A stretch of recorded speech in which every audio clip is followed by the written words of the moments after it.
제가 어떤 한 사람을 만난 적이 있습니다. 근데 이 사람은 무엇을 믿는 사람이었냐면 우리 가게에 저주가 흐른다 이런 말을 믿는 사람이었습니다.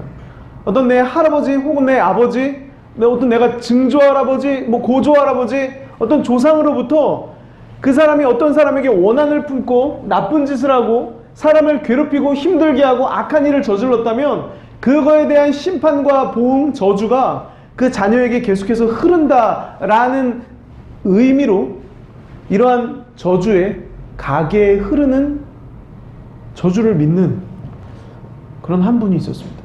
이분이 무슨 일을 하다가 뭔가 일이 안 풀리고 뭔가 일이 안 되는 것 같으면 이게 혹시 가게의 저주인가? 이거 하나님께 기도해서 이 저주를 풀어야 되나? 그래서 누군가에게 가서 기도를 받는 거예요. 제가 요즘 이런 일이 안 되고 이런 일이 안 되고 이런 일이 안 되는데 제 조상 중 누군가의 어떤 죄가 있는 것 같아요. 그걸 다 씻어달라고 하나님께 좀 빌어주세요. 기도를 받는 거예요. 그렇게 살다가 또 그런 여러 가지 막히고 안 되는 일이 있어요. 이게 혹시 어떤 내 조상에 무슨 저주가 있나? 누가 잘못한 게 있나?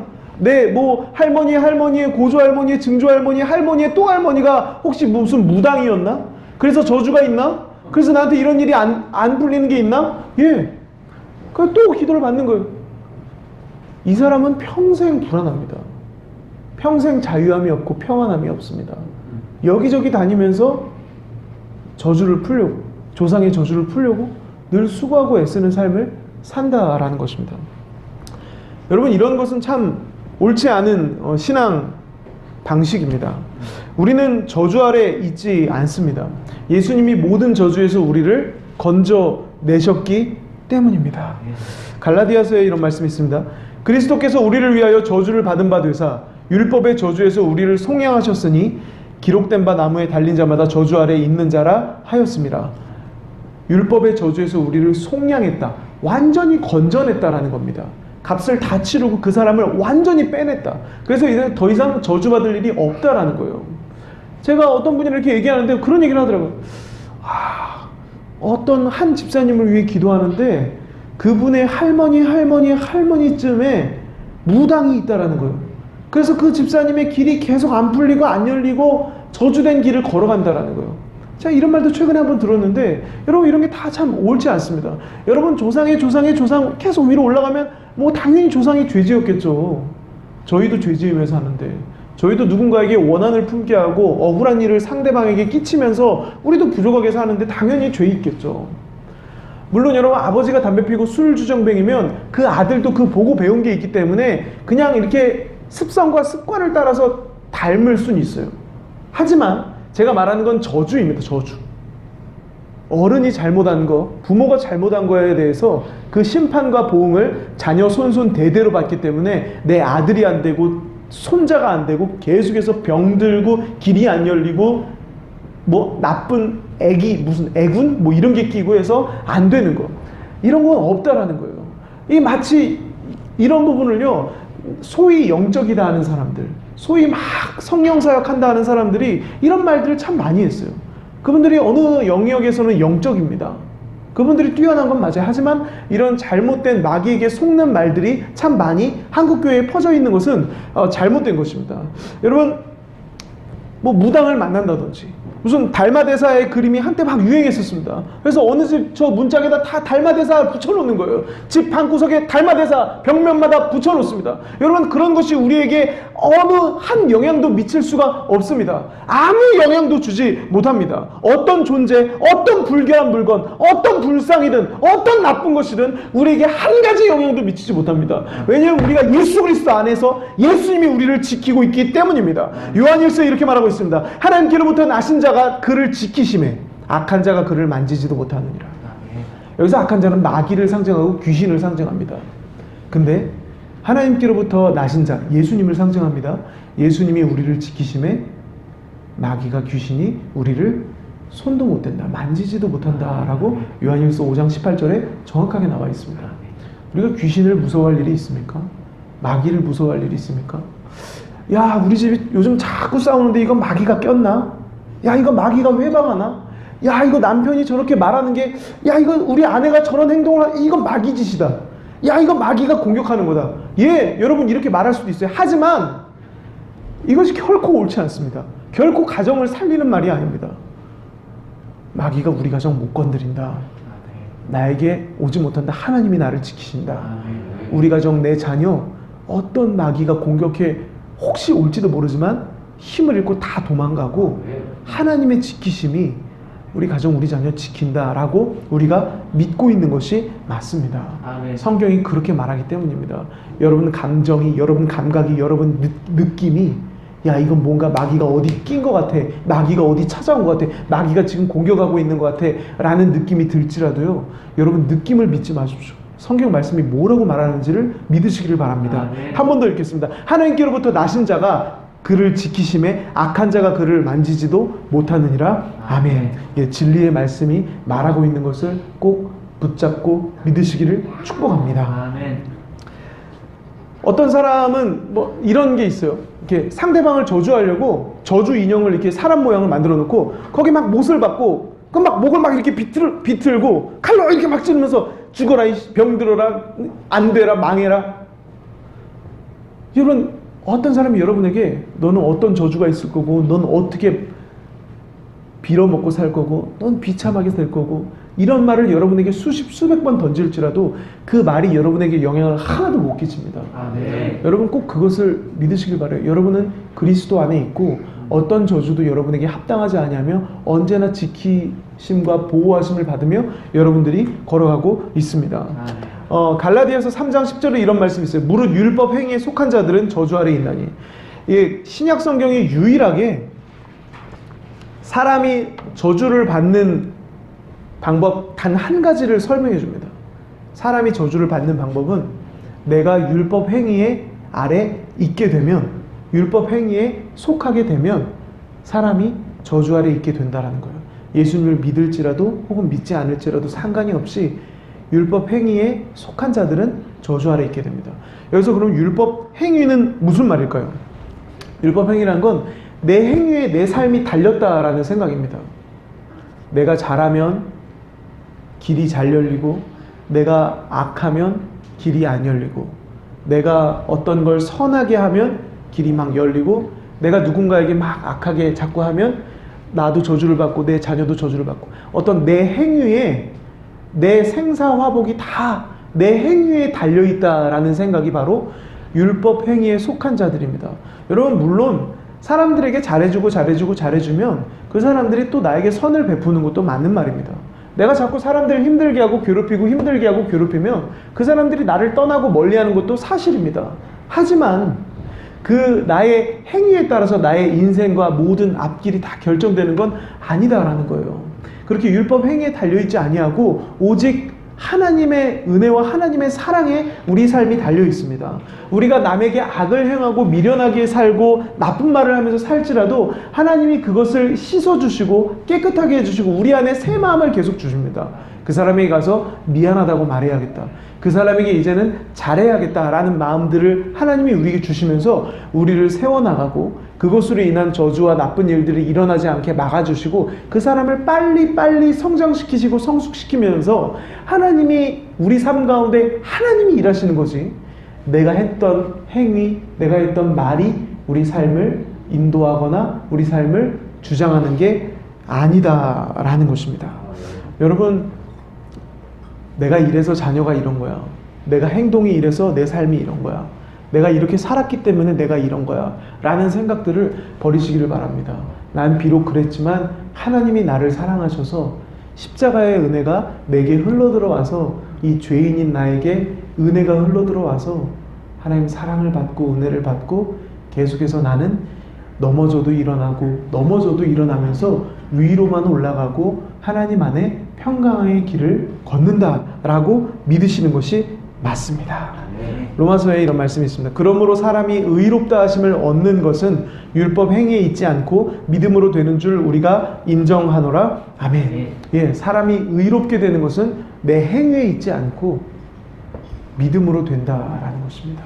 여기서 성경의 의롭다는 하나님께로부터 많은 은혜와 사랑과 축복을, 성경에 약속한 수많은 축복에 대한 구절들을 다 받아 누릴 수 있는, 하나님 앞에 설 수 있는 온전한 위치입니다.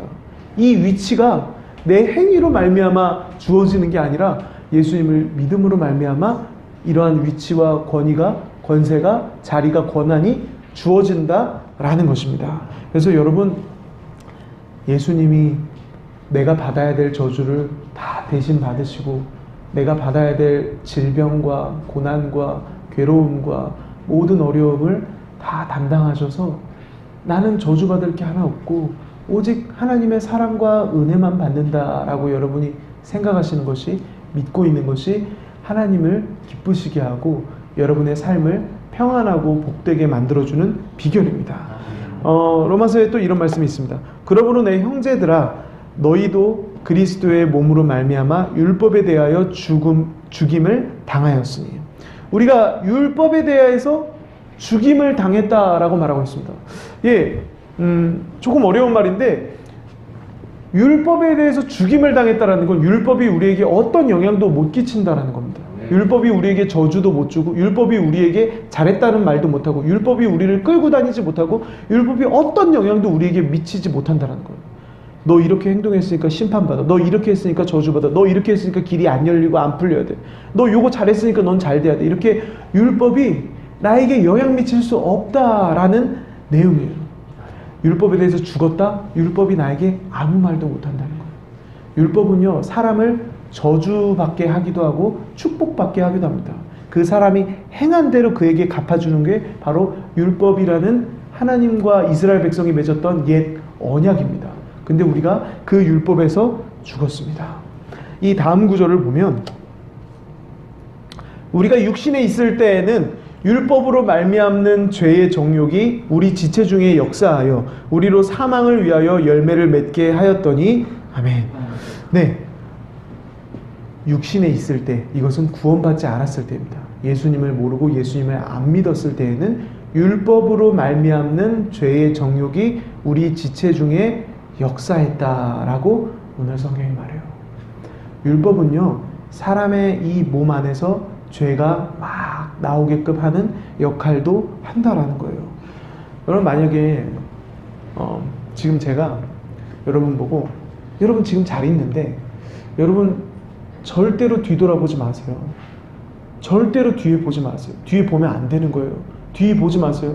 지금 뒤에 돌아보지 마세요. 이 말을 제가 계속 한다면, 도대체 뒤에 뭐가 있지?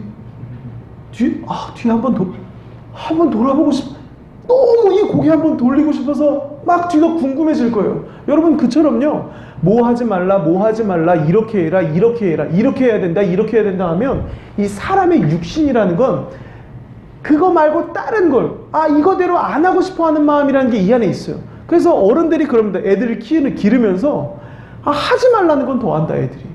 하지 말라 그러면 그걸 꼭 더 한다. 그게 사람 안에 있는 육신이 그렇게 작용을 합니다. 뭘 무조건 넌 이렇게 해야 돼 하면은 딴 걸 하고 싶은 마음이 막 생깁니다. 이렇게 하지 마 그러면은 그게 뭔지 궁금하고 보고 싶어 합니다.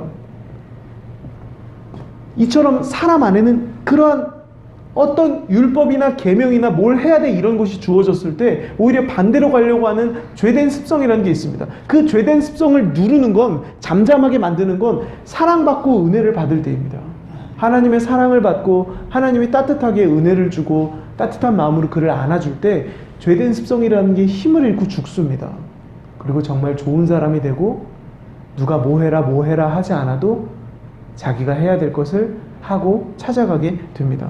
여러분, 자녀를 교육할 때도 아이가 이미 공부를 조금 해야겠다라는 마음이 들어서 이렇게 공부를 하고 있는데 부모님이 옆에 가서, 너 이 자식 공부 열심히 해야 돼. 너 집중해서 해야지. 너 책을 그렇게, 너 책상 정리를 제대로 하고 공부를 해야지. 너 공부를 이렇게 해야 돼. 너 아직 이 점수는 안 돼. 점수 여기까지 올려야지. 너 꿈을 이룰 수 있어. 이렇게 해야 돼. 이렇게 해야 돼. 만약 부모가 계속 그렇게 한다면 그 자녀는 공부가 싫어질 것입니다. 공부를 안 하게 될 것입니다.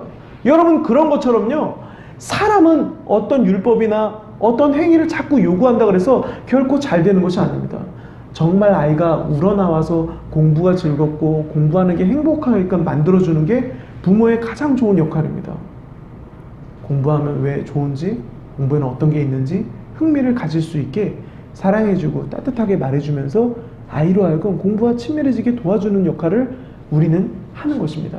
하나님도요, 우리를 다루실 때 죄 짓지 마, 너 죄 짓지 마, 야, 너 바람 피지 마, 간음하지 마, 도둑질하지 마, 거짓말하지 마, 살인하지 마, 누구 때리지 마, 이렇게 우리에게 이거 하지 마, 이거 하지 마, 이거 하지 마 하지 않습니다. 그냥 사랑해 줍니다. 그러면 그 사람이 저절로 그런 죄를 할 마음이 안 들게 됩니다. 사랑을 막 받으면 죄 짓고 싶은 마음이 안 듭니다. 거짓말하고 싶은 마음이 안 들고 바람피고 간음하고 싶은 마음이 안 듭니다. 십계명은 말합니다. 남의 아내를 탐내지 말고 간음하지 말라. 여러분, 만약에 어떤 한 남자가 바람도 안 폈는데 아내도 안 사랑한다면 그게 잘하는 겁니까? 십계명 안에서는 그거는 십계명 다 지킨 겁니다. 왜냐하면 바람 안 폈으니까. 하지만 아내도 안 사랑한다면 이게 남편으로서 잘하는 겁니까? 은혜 아래 있으면 아내를 사랑하게 됩니다. 자녀를 사랑하게 됩니다. 더 좋은, 율법보다 훨씬 더 좋은 일을 하게 됩니다. 훨씬 더 나은 것을 행동하게 된다라는 것입니다. 그래서 하나님이 우리를 계속해서 사랑해 주십니다. 이 다음 구절에 보면 이제는 우리가 얽매였던 것에 대하여 죽었으므로 율법에서 벗어났으니 이러므로 우리가 영의 새로운 것으로 섬길 것이요 율법 조문의 묵은 것으로 아니할지니라. 예, 이 율법에 대해서 우리가 죽어서 율법에서 완전히 벗어났으니 우리가 이제는 영의 새로운 것으로 섬긴다. 새 영으로 하나님을 섬긴다라고 말하는 것입니다. 하나님을 섬길 때 이렇게 해야 된다, 예배를 이렇게 해야 된다, 신앙생활은 이래야 된다, 어떤 이런 율법적인 게 신앙생활에 이제는 하나도 없습니다.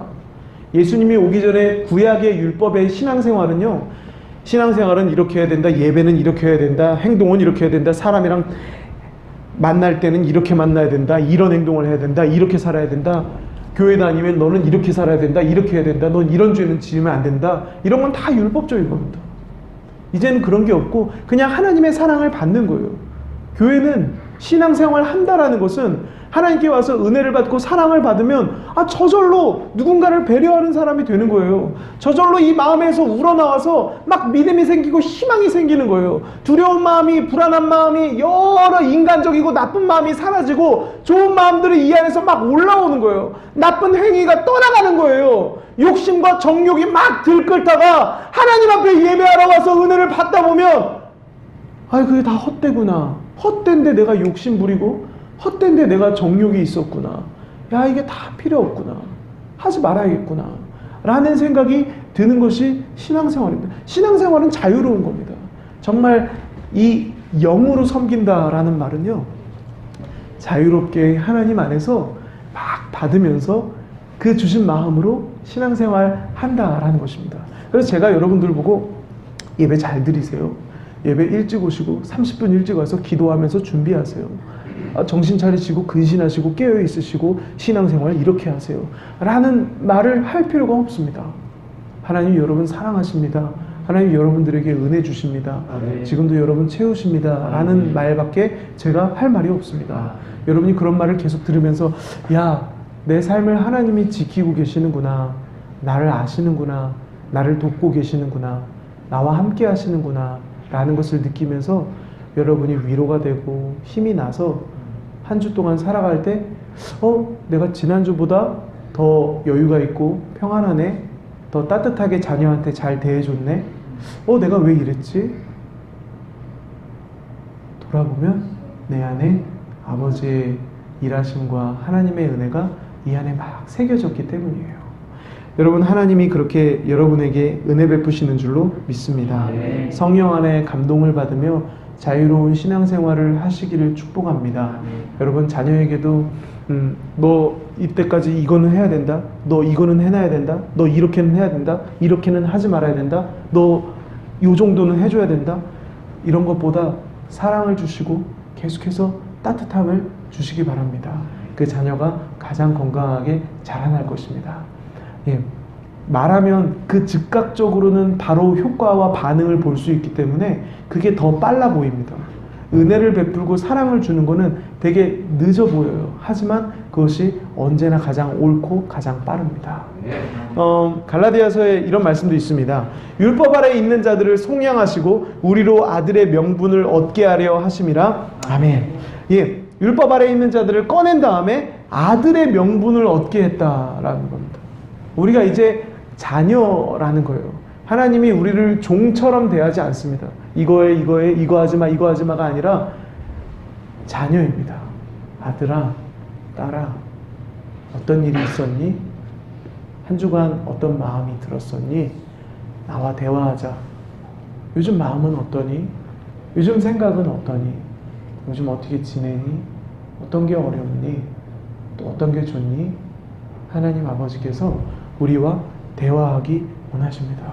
그렇게 아버지와 대화하면서 자녀로서 신앙생활 하는 것이 예수님 십자가를 믿는 자들의 신앙생활입니다. 이 다음 구절에 너희가 아들이므로 하나님이 그 아들의 영을 우리 마음 가운데 보내사 아빠 아버지라 부르게 하셨느니라. 아멘. 여기서 아빠는 우리가 아는 그 아빠입니다. 아빠. 우리가 하나님께 하나님 이렇게 부르는 게 아니고 하나님이 아빠예요.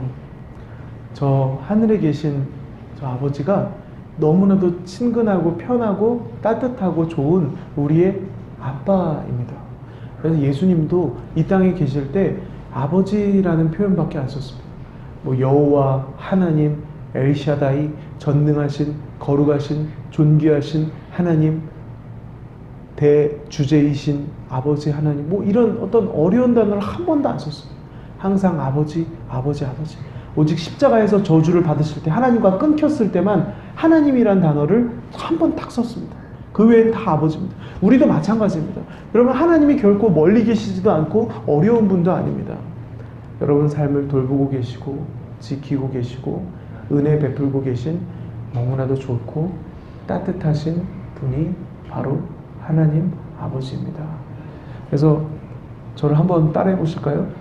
아빠. 아빠. 네, 따뜻하게 부드럽게 부르는 거예요. 아빠. 이렇게 부르는 거예요. 아버지 하면서 하나님 아버지와 대화하세요. 예배당에 오실 때마다 예배 잘 드려지가 아니라 쉬세요. 아버지, 저 여기 앉아 있습니다. 하나님 바라봅니다. 아버지를 생각합니다. 제가 이런 마음이 있습니다. 이런 마음을 가져가 주세요. 저에게 이런 마음이 필요합니다. 이런 마음을 주세요. 저에게 힘이 필요한 것 같아요. 힘을 주세요. 저에게 지혜가 필요한 것 같아요. 아빠, 지혜를 주세요.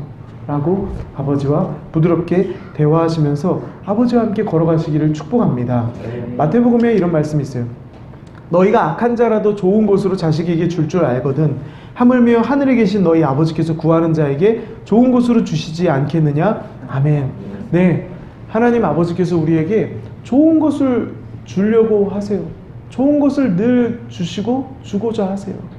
많은 사람들이 하나님이 때로는 안 좋은 것을 주실 때도 있다. 뭔가 문제거리를 던지시거나 막 내가 손쓸 수도 없는 어떤 문제를 나에게 보내실 때가 있다. 안 좋은 걸 보내시면서 나를 뭐 훈련시키는 거다. 이런 식으로 해석하는 경우가 많습니다. 하지만 여러분, 훈련은요, 내 안에 있는 잘못된 부분이 시험과 시련을 끌어당깁니다. 결코 하나님이 시험과 시련을 보내시지 않습니다. 야고보서에 이런 말씀이 있습니다. 사람이 시험당하는 것은 하나님께 시험당한다라고 말하지 말라. 오직 사람이 시험당하는 것은 그 자신의 욕심과 정욕에 이끌려 시험당함이니 하나님은 결코 어떤 존재에게도 시험당하시는 분이 아니다. 결국 내 삶에 찾아오는 시련과 시험은요, 내 안에 있는 모난 것, 내 안에 있는 여러 부족한 것, 내 안에 있는 정욕과 욕심 때문에 문제가, 시련이 내가 끌어당겨서 그걸 당하고 있는 거지 하나님이 시련을 가져다 주시지 않습니다. 사람이 미련해서 시험을 당하면 하나님이 찾아가셔서 그 마음이 왜 이 시험을 끌어당겼는지 깨닫게 하시고 그 마음을 고쳐주시고 그 시련도 축복으로 바꿔주시는 분이 바로 하나님입니다. 언제나 우리에게 좋은 것만 주신다라는 것입니다. 여기 보면 뭐 나쁜 것을 주실 때도 있지 않습니까? 성경에 이 앞절이 뭐라고 그러냐면 떡을 달라 하는데 돌을 주는 아버지가 어디 있느냐. 예, 하나님이 돌을 주시는 분이 아니다라는 거예요. 우리가 보기에도 이건 떡인 거예요. 아, 이거 하나님이 돌을 주셨네. 이거 어떻게 먹지? 이거 먹으라고 주신 것 같은데, 하나님이 주신 건데 어떻게든 이걸 먹어야겠다. 막 이렇게 돌로 빻아야 되나? 그래서 삼켜야 되나? 그런 일이 아니에요. 하나님이 그렇게 무슨 무지막지하고 우리가 이해할 수 없고, 때로는 돌도 주시네. 이거 돌 그럼 잘 먹어야지. 이런 분이 아니다라는 겁니다. 우리가 보시기에도 좋은 것을 주시고 이해가 갈 정도로 우리에게 언제나 좋은 것만 안겨주시고, 필요한 것을 주시고, 우리에게 꼭 맞는 것을 주시고, 우리에게 있어야 할 것을 주시는 분이 바로 하나님입니다.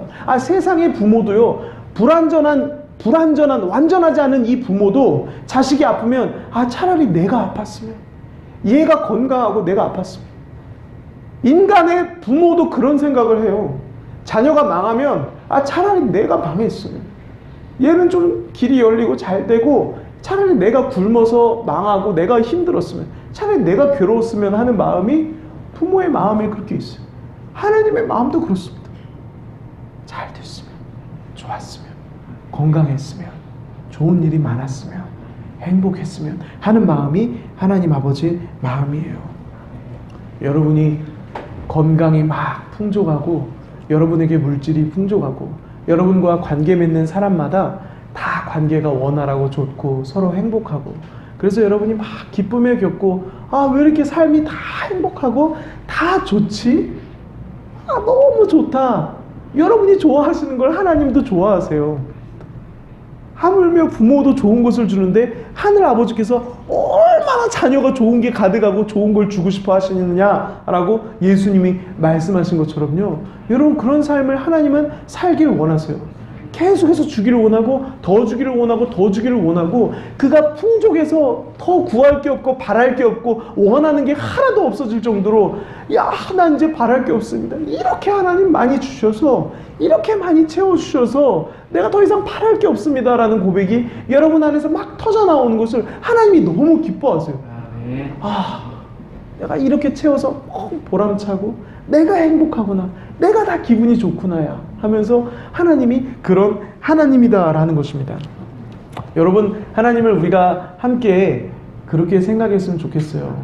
좋으신 하나님, 내가 기뻐하는 걸 하나님도 기뻐하시고, 내가 막 어떤 한 소원이 있었는데 그게 해결되고 그게 막 좋아하는 걸 얻게 돼서 막 내가 행복해하는 걸 하나님도 행복해요. 야, 육신의 것에 너 행복해하느냐? 너 이 세상 것 얻었다고 너 좋아하냐? 너 지금 돈 많이 벌었다고 좋아하고 너 이 자식 너 그거밖에 안 되느냐? 하나님 그런 분이 아닙니다. 우리가 기뻐할 때 하나님 기뻐하십니다. 계속해서 우리에게 우리가 좋아하는 것을 주시고, 우리가 풍요롭고 번성하고 복되고 잘되게 하시는 것을 기뻐하시는 줄로 믿습니다.